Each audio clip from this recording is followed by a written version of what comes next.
I wanted to work with students from very early on, actually. After I'd done my law degree, I was in practice and I tutored as well at the law school, and I really enjoyed that. So I always had in mind an academic career. But I went away and did practice for 6 years, legal practice, and then I also went and worked in the civil service, and then came full circle after I'd done my master's degree, which you needed in those days, back to teaching, to see what that was like, and I've been doing that for 22 years.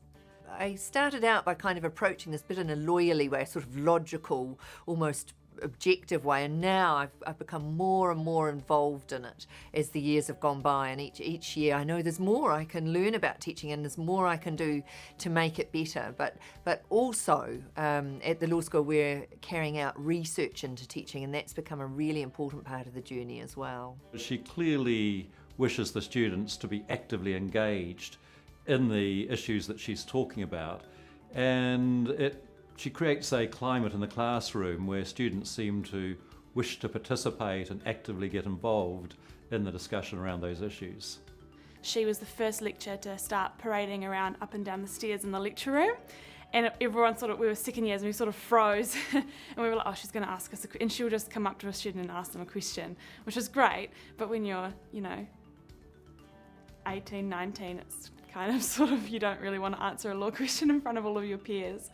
But once you get used to that style of teaching, and in the 300 level media law paper that I took with her, it's a much smaller class, and so you know everybody there, you're a lot more comfortable with everyone around you, and you expect her to ask you questions, so that means that you have to prepare more for class, and then that just overall benefits your learning when you actually do some preparation. It's that reciprocal relationship, the flowing of not just knowledge, it's engagement is a huge part of it.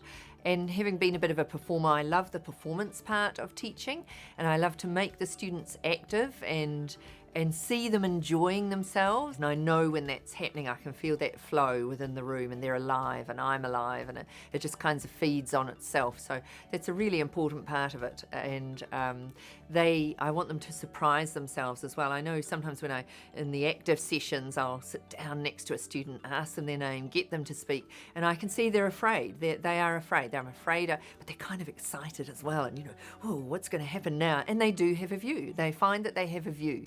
I think it's a really sort of revitalising breath of fresh air to have a class, especially at uni when you're often stuck in a book or in the library or on a laptop most of the time, to have a much more engaging experience in a class with a lecturer who's got a lot of flair and passion and brings you into it without being intimidated by being asked a question, but you feel kind of invited to be in person to person.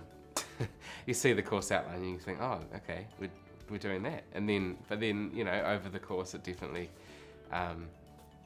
it becomes much more comfortable and a lot more beneficial, and I think you leave the course with a lot of more developed skills in terms of getting up and speaking and interacting with which is what media law is all about. So it made sense, really. It's not just the standard law skills like research and individual assignments. She's getting them to relate to each other. She's getting them to work in terms of managing their time, developing their oral skills. So that's not just in class, it's in assessments as well. So I think her students are really lucky. I think they're coming out with a well-rounded set of skills that are going to set them up well for their career in the law.